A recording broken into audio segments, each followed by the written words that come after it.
Olá a todos do Hematolog, eu sou Juliana Dallagnol, sou médica hematologista do Hospital Israelita Albert Einstein e hoje, dia 17 de abril, é o dia para a gente conscientizar um pouquinho sobre hemofilia e trouxe duas especialistas no assunto.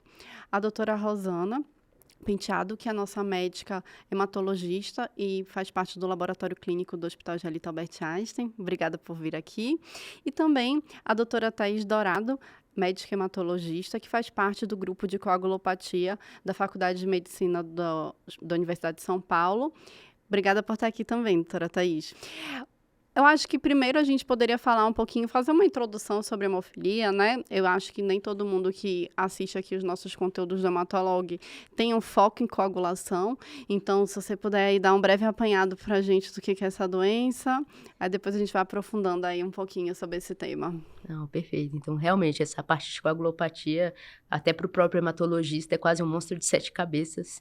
Mas a hemofilia, então, é considerada uma coagulopatia hereditária. Ela é ligada ao cromossomo X, então, realmente, aqui entra essa questão da mãe como a portadora que vai transmitir mesmo esse vírus. Então, é uma herança hereditária em que você tem a deficiência de um fator da coagulação. E aí, ele vai ter determinado fator, vai definir o tipo de hemofilia. Quando você tem a deficiência do fator 8 da coagulação, a gente tem o que a gente chama de hemofilia A. Já quando a gente tem a deficiência do fator 9 da coagulação, é o que a gente chama de hemofilia B. É uma doença que tem relativamente uma incidência grande, né? A gente tem aí cerca de 5 mil nascidos homens vivos com a hemofilia. No caso já da hemofilia B, é um pouco maior, né? Então, essa incidência vai de 1 a cada 30 mil nascidos vivos homens. Mas a gente tem aí, no Brasil, uma grande quantidade de cerca de 20 mil pacientes com diagnóstico de hemofilia aqui. Para a gente fazer o diagnóstico, a gente sabe que a gente tem que ter um suporte laboratorial bem importante. Doutora Rosana, como foi feito esse fluxograma do diagnóstico aqui no nosso centro? Bom, o diagnóstico laboratorial da hemofilia, ela se inicia principalmente para um paciente com quadro clínico. Normalmente se faz quando a hemofilia de característica congênita, né, de causa congênita, faz o diagnóstico na infância. E são crianças que apresentam o TTPA prolongado. Então, é uma criança que tem eventos hemorrágicos, né, às vezes hematrose, hematomas, e depois, quando você vai fazer o exame de rotina, o que ele tem de maior marca é um TTPA prolongado, que se a gente fizer um teste de mistura, ou seja, misturar o plasma do paciente com uma pessoa, né, com um grupo, né, a gente fala que é um pool, um grupo de pessoas normais, esse TTPA corrige. Isso fala a favor que ele tem algum déficit de algum fator da via intrínseca de coagulação. Ou é 12, ou é 11, ou é 9, ou é 8. E aí, então, você tem que dosar os fatores, né, separadamente. Certo. E aí, com relação quando a gente dosa o fator, tem um cutoff para a gente falar em gravidade, falar em diagnóstico? Quais são eles? Me explica um pouquinho mais. Então, o fator 8, por exemplo, o nosso valor de referência é acima de 50%, tá? Só que a gente separa os hemofílicos em leve, moderado e grave. O grave são aqueles pacientes que têm um fator 8 abaixo de 1%. Isso é muito importante porque, às vezes, os laboratórios não têm curvas de calibração que cheguem a esse nível. Isso é muito importante. A curva de calibração do fator 8, ele tem que chegar a 0, para a gente poder liberar menor que 1%, que é o diagnóstico de hemofilia grave, né? De 1 a 5 moderado e acima de 5 são aqueles pacientes que a gente considera como hemofilia leve. Na sua prática, doutora Thaís, você percebe ainda um impacto em atraso de diagnóstico na nossa realidade brasileira? Você percebe dúvidas em como encaminhar esses pacientes ao centro especializados? Queria que você compartilhasse um pouquinho aí da sua experiência. Infelizmente, a gente acaba recebendo já, como é um diagnóstico que é em crianças, então isso demora a chegar no nosso serviço e aí já vem até com algumas sequelas relacionadas a esse sangramento. E até, principalmente laboratorial, assim, a falta de disponibilidade de dosar o fator, que é uma das condições para a gente conseguir receber no nosso centro, é um grande divisor de águas para esses pacientes que já vêm com idade aí de 4 ou 5 anos que já poderiam ter sido diagnosticados, principalmente quando nascem, né? A gente sabe que esses pacientes, os pacientes hemofílicos são do sexo masculino e é importante que a gente faça essas dosagens dele. A gente já sabe que já tem alguém na família que tem isso e muitas vezes eles não conseguem ter acesso. Aqui em São Paulo, por exemplo, a gente tem 5 centros de hemofilia. A forma de acesso a esses centros são todos via CROSS. Então, o paciente, mas para você conseguir colocar ele no CROSS, para ser referenciado para um centro de hemofilia, você já tem que ter esse diagnóstico. A gente é até, inclusive, solicitado 2 dosagens que comprovem isso mesmo. Então, isso acaba atrasando bastante o diagnóstico desses pacientes. Já vem com uma artropatia, um joelho, até sangramento do sistema nervoso central, a gente já pegou aqui também. Tá. E então você falou um pouquinho aí sobre a introdução de orientação familiar, né? Isso é feito ativamente em todos os centros? Tem algum trabalho em conjunto com pediatras, unidades materno-infantil, alguma coisa de capacitação nos centros para esses pacientes? Até os centros, quando a gente fala, até no nosso centro lá no HC, ele é integrado. Existe a parte de pediatria junto com a parte de hemato adulto, então acaba que a gente também atendendo os pacientes pequenos, pediátricos também, apesar de também ter o grupo da pediatria também. Então a gente faz isso principalmente... vai nascer a criança, a gente já direciona, faz uma carta para a mãe, assim que ela interna no serviço, a gente dosa isso também, e depois, em casos até de sexo feminino, a gente dosa também, mas aí tem que ser um pouquinho mais de idade, um pouquinho maior, para a gente ter certeza desse diagnóstico também, mas isso a gente faz com certeza. Até para poder fazer o fator. Tem alguns casos que a gente já faz o fator quando nasce, já sabendo do paciente dessa possibilidade. Perfeito. Bom, e aí eu acho que a gente entra um pouquinho em manejo, né? Você já começou a falar, então, assim, como você estrutura o tratamento pensando em terapias disponíveis hoje, sem falar no futuro? Então, acho que até antes de chegar e falar desse tratamento, o tratamento para o hemofílico, ele é muito individualizado e personalizado. Então, a gente precisa saber o que esse paciente trabalha, o que esse paciente faz de atividade física, porque isso tudo implica, né? A gente já teve alguns casos de pacientes que, até como a doutora Rosana comentou, a gente tem essa graduação e na hemofilia ela é bem certa. O paciente que ele tem uma hemofilia que é grave, que é abaixo de 1%, esses pacientes têm sangramento espontâneo. Já no moderado, são sangramentos que são ocasionais espontâneos, mas mais associado a algum trauma ou alguma cirurgia. Já no grave é aquele que é mais associado ao trauma ou algum insulto cirúrgico mesmo. Então, por exemplo, já tive pacientes que eram hemofílicos moderados, mas como a atuação era passador, né?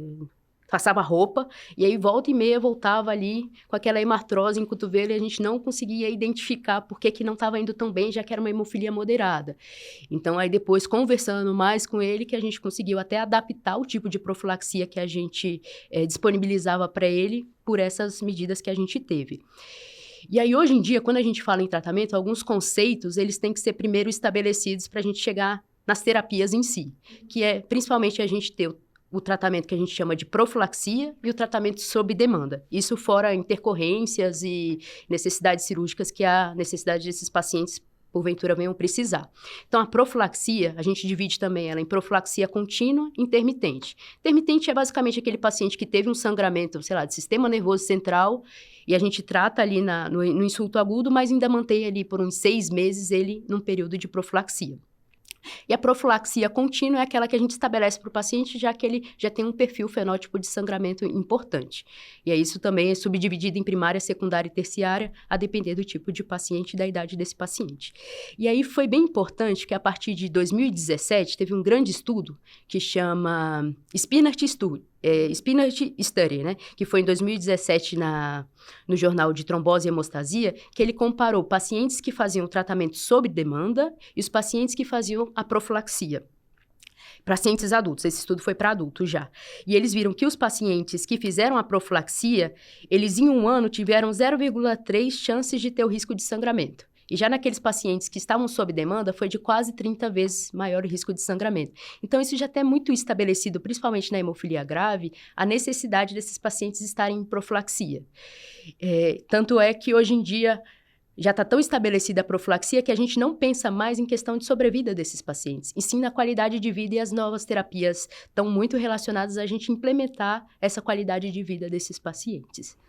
Alguma dificuldade com relação à autoaplicação do fator, ao ensino da administração? Isso é importante porque a necessidade, assim, da equipe multi a gente nem consegue mencionar, a gente não consegue instituir um centro se a gente não tem uma equipe multi.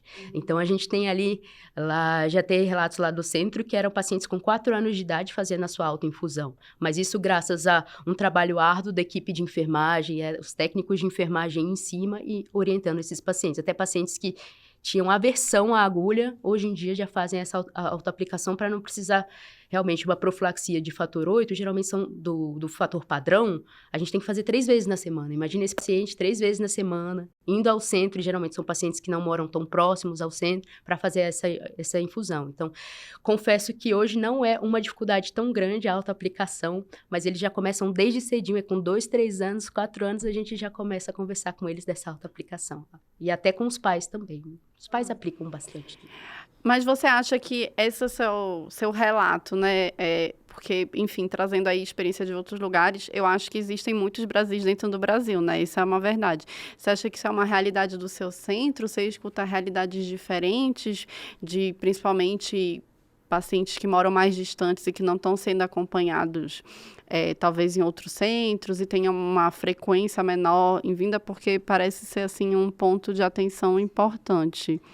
Vou ser bem sincera, até nos outros centros que a gente tem contato, eles fazem autoaplicação quando são orientados. Realmente, o problema maior é você conseguir essa ligação ao centro. A partir do momento que ele é vinculado em todos os centros, eles são bem assistidos. E isso até para a autoaplicação e essas orientações. Isso até de uma forma histórica, né? A gente consegue pensar um pouco nisso, né? Quando a gente pensa ali nos anos 60, anos 70, que fazia até a infusão de crioprecipitado, que começou o concentrado de fator 8 plasmático, tinha relato dos pacientes terem aqueles grandes freezers em casa para poder armazenar o fator, né? Então, isso já é uma coisa conceituada dentro da hemofilia, a questão da autoaplicação, sim. Tá. E, bom, acho que é importante a gente falar um pouquinho aí sobre algumas dificuldades de manejo, como, por exemplo, inibidor, né? Acho que tanto da parte da laboratorial quanto da parte clínica, acho que a gente poderia fazer aí, primeiro falando um pouquinho de qual é a indicação da gente fazer a pesquisa, como é feita a pesquisa, até como eu trato esse paciente. Falando um pouquinho da parte clínica, que aí depois eu deixo a doutora Rosana, porque realmente inibidor é uma coisa difícil da gente conseguir dosar. Mas geralmente na verdade, a gente precisa dosar inibidor, isso até para reportar ao Ministério da Saúde. Todos esses pacientes são extremamente monitorados pelo Ministério da Saúde. A gente precisa anualmente reportar sorologia, se tem fator, se não tem, se o peso aumentou, se o peso não aumentou, principalmente porque eles vão disponibilizar esse fator. Então, anualmente, a gente já tem que fazer isso mesmo. Tem até um protocolo específico para criança, por causa que o desenvolvimento do fator está muito relacionado ao tempo de exposição do fator para ele desenvolver isso. Mas a gente fica muito preocupado naqueles pacientes que já estão em uma profilaxia, já não aumentaram peso, não tiveram nada e começam a sangrar. Ou a gente precisa aumentar as doses do fator para que esse paciente não tenha esses sangramentos. Então, é muito baseado nessa clínica de sangramento que a gente suspeita da presença de um inibidor ou associado, o paciente vai fazer alguma cirurgia, vai mudar o tipo de fator que a gente vai dar para eles, também são algumas das indicações clínicas que a gente pede a dosagem do inibidor, sim. A pesquisa do inibidor laboratorial, né, do ponto de vista laboratorial, realmente é um teste manual, demorado, né, que depende, sim, de uma expertise da equipe da área técnica. Quem tem, né, um teste de dosagem de fator 8 disponível, né, uma vez treinado, é capaz de fazer. No entanto, como eu falei, tem muitas etapas. O que ele se baseia? Ele se baseia você misturando essa amostra desse plasma desse paciente com um pool normal, colocar num banho a 37 graus por 2 horas, tá? Eu falei de uma maneira muito simplista. E tem que verificar o quanto que esse fator, que era um valor X, quanto que ele ficou, ou seja, por esse tempo de 2 horas e por essa temperatura corporal, quanto que ele inibiu o fator, né? Porque é isso o inibidor, né? O inibidor, ele é um anticorpo contra a exposição do fator 8, que faz com que esse fator 8 não seja mais funcional. E é isso que a gente tenta fazer isso dentro do laboratório. Realmente não é um teste para quem tem dosagem de fator de rotina. É possível, mas como a gente falou, né? A dosagem de fator, ele tá disponível para laboratórios maiores, que têm equipamentos de maior porte, que têm um controle de qualidade muito bom, porque, de acordo com as normas, a gente tem que ter controles internos e externos. O meu fator 8 tem que ser igual, na mesma amostra, aqui e em outros lugares do mundo. E isso realmente, a gente precisa ter um cuidado muito grande, porque a gente vai dar um diagnóstico para esse paciente, né? E vai mudar toda a vida dele e da família dele, né? Não é só dele, né? E com relação ao que a gente tem de produto disponível para esses pacientes que têm inibidor, como é a... Então, como eu falei, aqui no Brasil a gente tem todo esse arsenal de medicações disponível pelo Ministério da Saúde, então por isso que a gente tem todo esse controle desses pacientes. O que a gente tem agora, que é a maior realidade que a gente mais usa mesmo, é o fator. A partir de 2014, a gente teve a implementação no Ministério da Saúde do fator recombinante, que isso foi um ganho maravilhoso mesmo. Então, teve aquele boom aí da década de 80, que eram das infecções, que eram dos concentrados plasmáticos. Então, hoje, pacientes com menos de 30 anos de idade que têm um diagnóstico de hemofilia não sabem o que é ter um HIV, não sabem o que é ter um HCV, que eram as principais complicações que eles desenvolviam por serem hemofílicos, além da artropatia. Hoje em dia, a gente até é outro espectro de doenças, as doenças cardiovasculares que estão nos assustando um pouquinho mais em relação a essa coisa. Então, a gente tem disponível o fator 8 recombinante, o 9 a gente ainda tem o plasmático mesmo, mas realmente a incidência é menor e isso já facilita. E geralmente essa profilaxia a gente vê muito pelo meia-vida do fator, então a gente sabe que o fator 8 ele tem uma meia-vida mais ou menos de 8 a 12 horas. E é justamente isso que entra de novo aquela questão da importância da classificação. O que a gente quer não é que esse paciente tenha valores normais de dosagens de fator. A gente precisa que ele pelo menos tenha superior a 1%, que é o que é necessário para que ele não tenha esses sangramentos espontâneos. Então, a gente faz essa profilaxia, isso é feito até pelo peso do paciente, por isso que é muito importante, e geralmente por causa dessa meia-vida do fator 8, a gente faz essa profilaxia 3 vezes na semana, e é a autoaplicação mesmo que eles fazem, são orientados a isso. O mesmo raciocínio se aplica aos pacientes que têm hemofilia B também, que é a deficiência do 9, e eles recebem esse concentrado, mas como o fator 9 tem uma meia-vida um pouquinho maior, a aplicação dele geralmente se baseia em 2 vezes por semana. E aí, até nessa questão do inibidor, o que a gente tem hoje disponível no Brasil mesmo para isso, e o tratamento assim que a gente tem que fazer mesmo, que é para erradicar mesmo o fator, é a chamada imunotolerância. Então, a gente vai expondo esse paciente ao próprio fator, porque você criou um anticorpo, que é um halo-anticorpo ali, até que você dessensibilize esse paciente para esse fator, para ele poder receber. É a única forma da gente erradicar totalmente esse fator. Mas hoje até algumas outras terapias que eram consideradas novas, mas que hoje não são tão novas, a gente já tem disponível pelo Ministério da Saúde o uso do emicizumab, que é uma medicação que ele mimetiza o 8.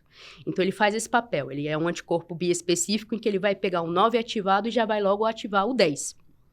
E aí, para pacientes, então, que têm hemofilia com inibidor, que foram refratários à imunotolerância, eles já são disponíveis ao emicizumab para esses tipos de pacientes também.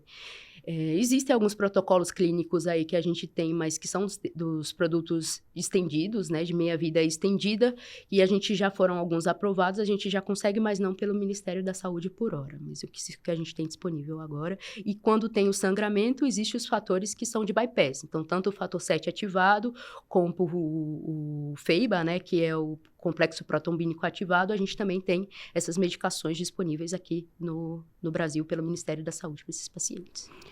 Trombose é uma preocupação para você quando usa esses fatores de bypass?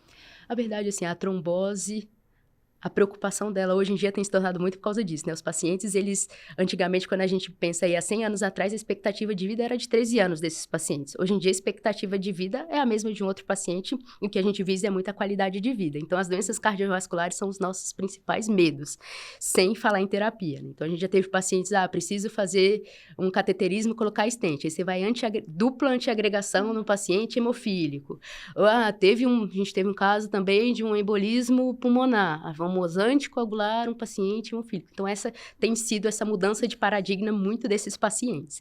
Em relação às medicações em si, a gente usar esses complexos protrombínicos e o fator 7 ativado, o que eles falam muito é da questão dessa associação dos dois, mas isso os trabalhos também mostraram, a gente associa isso e não tem visto tanto problema, mas muito agora, o que é até de bula mesmo, é a questão de você utilizar o emicizumab junto com um FEIBA, né? Que você vai, porque esse emicizumab, ele não vai tratar o sangramento, ele é ali na profilaxia. O sangramento em si, a gente ainda utiliza os bypass, né? Então, essa associação que oferece o maior risco para esses pacientes.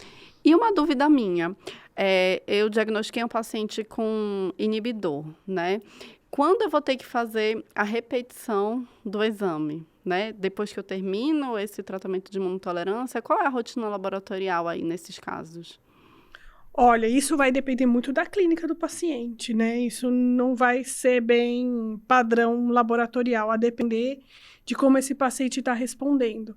Uma coisa que eu acho que é importante também falar é que o uso do emicizumab, ele pode prejudicar a dosagem dos fatores de forma coagulométrica, tá? Porque como ele faz o bypass, ele vai fazer o bypass, já que o teste coagulométrico é baseado em TTPA.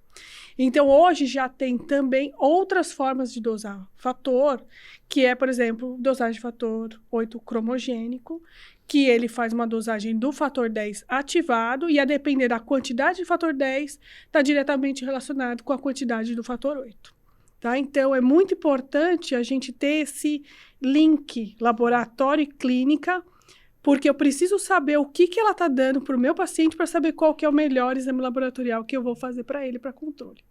Isso é uma novidade, assim, não são todos os lugares que tem fator 8 cromogênico, só para dúvida aí, o Hospital Albert Einstein. Nós vamos começar a validar, acredito que na semana que vem.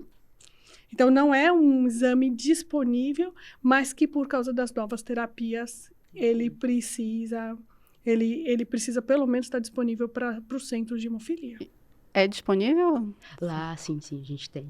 Eu achei até interessante que a gente estava Muito falando de bom tratamento ponto. agora, mas essa parte de ter a dosagem cromogênica também no diagnóstico é super importante, né? Quando a gente vai pensar nesses testes que são coagulométricos, eles podem falsear por algum interferente, até um inibidor que é inespecífico, por exemplo, até o próprio anticoagulante lúpico. Então, a gente já recebeu pacientes lá no centro, esse aqui tem deficiência, esse aqui é hemofílico A, B, C, D, E, F, né? Porque você vai dosar, dose 8 tá baixo, dose 9 tá baixo, mas isso é uma interferência de um exame coagulométrico de algum inibidor mais simplório, como o próprio inibidor do anticoagulante lúpico. Uhum. Né? Então, isso é muito importante. Esse interferente, os laboratórios que fazem dosagem de fator, eles são obrigados que toda vez que o fator é baixo, ele faz várias diluições, usando diluente, não plasma, né? Porque plasma você corrige. Se a dosagem do fator, ele muda, então, por exemplo, o paciente tem no puro 8, dilui, dá 30, dilui mais uma vez, dá 60, ou seja, ele tinha um interferente dentro do exame laboratorial. E isso está relacionado principalmente ao anticoagulante lúpico. E aí, por isso que fala, né, você tem deficiência de 8, 9, 10, 11, tem tudo, né? Não, mas não é. É o interferente do laboratório. Por isso que o clínica e o laboratório tem que estar muito de mãos dadas, porque às vezes para o clínico é difícil interpretar. E se ele não sabe, ele não sabe se a gente fez todas as etapas. Coloca, né? Vocês colocam no Isso, laudo? isso, o Einstein que foi coloca. precisado várias diluições. Isso, que o resultado era tanto e com as diluições o resultado era Isso tanto. geralmente a gente liga tem que também, ligar. né? É. E liga pra gente. E avisa, olha, não esqueça. Isso geralmente a gente tem que ligar. Porque senão fica muito pesado. E agora, com essas metodologias, então, inclusive, as sociedades agora, elas falam que para você fazer o diagnóstico de hemofilia leve a moderada, o ideal é fazer as duas metodologias. Pelo menos o cromogênico. Isso. Por quê? Porque existem variantes, a depender da variante genética no gene do fator 8, você pode diminuir, mudar essa viabilidade desse fator 8 e a depender do tempo de incubação do teste, ele vai dar resultados diferentes. Então, hoje, o ideal para hemofilia leve e moderada, você fazer os dois testes. Até no grave. E até no grave também é interessante também. Mas esse é obrigatório, né? E também sempre lembrar também de excluir doença de von Willebrand do tipo 2N, que muita gente esquece, né? Nos hemofílicos leves e moderados, que às vezes parece que é hemofílico e não é. É um von Willebrand. Ou até o próprio 3 também, né? Também. Tudo é baixo. Muito bom. Tem mais alguma coisa que vocês acham que a gente esqueceu aí de abordar nesse nosso videocast? Eu acho só assim que, apesar de não ser a realidade agora, mas pode vir para o futuro, o tratamento da hemofilia, ele tem desenvolvido de uma forma revolucionária nesses últimos tempos, né? Então, a gente teve aí 100 anos para conseguir ter um fator recombinante, e agora, dos anos 2000 para cá, veio uma série de novos tratamentos, né? Então, a gente tem muita coisa aí para ser desenvolvida, principalmente que vem nessa parte, né? Esse paciente precisa da profilaxia, então, para melhorar a qualidade de vida dele, né? Principalmente uma das coisas que você abordou, que é a questão da autoinfusão, a aplicação. Então, hoje em dia, tem algumas terapias novas que estão em trabalhos clínicos aí, já é disponível em alguns centros, que é uma própria caneta que a gente tem, qual é dessas de insulina, com uma agulha fina, né, que chama Concizumab, que é uma medicação que ela anti-TFPI. Então, ela vai inibir o inibidor do fator de coagulação da via extrínseca. E, com isso, você vai minimizar o sangramento desses pacientes. E isso tem vindo muito nesses últimos tempos, até a gente tem conversado e já é realidade também a terapia gênica para esses pacientes, para a gente poder mudar um pouco dessa história que eles chamam de mind-free, né? O paciente viver sem pensar que tem a doença. Muito legal. Eu agradeço muito a presença das duas e espero que a gente possa aí colaborar em novos videocasts. Obrigada, doutora Rosana. Obrigada, doutora Thaís. E foi um prazer recebê-las. Muito obrigada, viu?